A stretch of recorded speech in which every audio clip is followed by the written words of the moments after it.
Now to that story that has shocked the nation. It's a life sentence for the Soweto woman found guilty of protecting her child's rapist. She was found guilty of aiding a crime, defeating the ends of justice, and instructing someone to commit rape. The incident happened 2 years ago.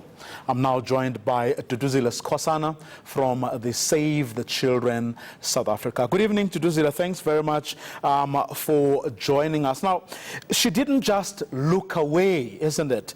She actually helped this guy get away with murder. Yeah. Yes. And it happens all the time.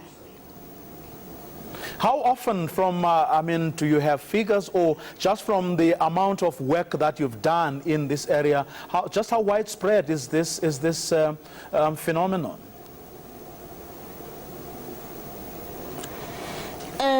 Thank you for having me, Vio. This is a big problem in South Africa. We have reported cases only where it is 1 in 5 children, which is 19% of children in South Africa, who experience sexual abuse only. And with this, research shows us that there's a big gap in terms of reporting. A lot of cases go underreported, and the reason for these cases to go underreported is exactly what happened to the lady in Soweto. Parents, caregivers of children always shield and cover up these acts of violence against children. Do we know why? Do we know the reasons why parents, relatives, caregivers go out of their way to protect the wrongdoers instead of protecting the child? One of the reasons is, like research also shows that this happens a lot in marginalized communities. So some of the reasons will be that first it's ignorance. Parents or caregivers or adults do not understand the effects that violence against children or abuse, whether sexual or physical or emotional, what the effect it has on a growing child.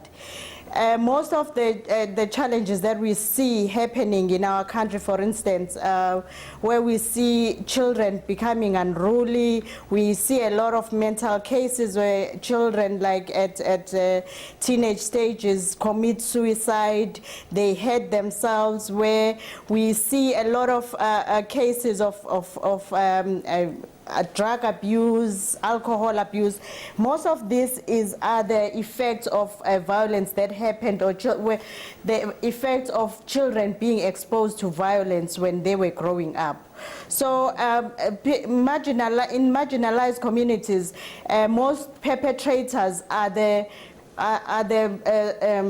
sole breadwinners in those families. So sometimes parents will cover, like a mother will cover up what the boyfriend or the spouse is doing to the child because of the fear that they will lose the food that they are getting or whatever that spouse is bringing to the house. Well, I suppose, this particular ruling will indeed send a very strong signal. But do we know why, in the few cases that have gone through the courts already, why we haven't had a ruling as groundbreaking as this particular one?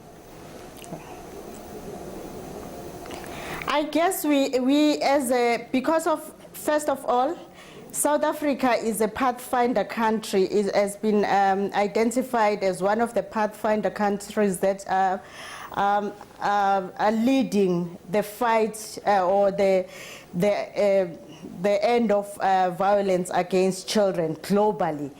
And again, because of the sustainable development goals, as a country, we have to show that we really take violence against children seriously. So this has come at the right time when we have just signed in that summit, in that global summit to end violence against children, we have just signed as a country that we are serious about ending violence against children. This will send a very strong message to all parents. I'm not going to say mothers, because there are other parents. You'll find that the mother is the abuser and the father is covering it up. So this sends a strong message to everybody who has a responsibility to care and protect the child, that the courts or the country cannot tolerate violence against children anymore. What can we do? What should we be doing from our respective little corners to make sure that this scourge does indeed come to an end?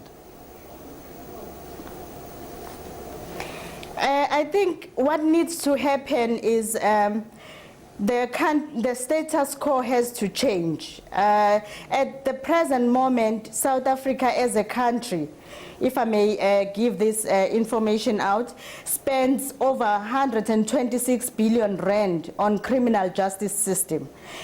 And only 9 billion rand is spent on prevention programs. And you understand, if we spend so much money on response, because criminal justice system will respond after a child has been molested or after a child has experienced that violation, and the damage there has already happened.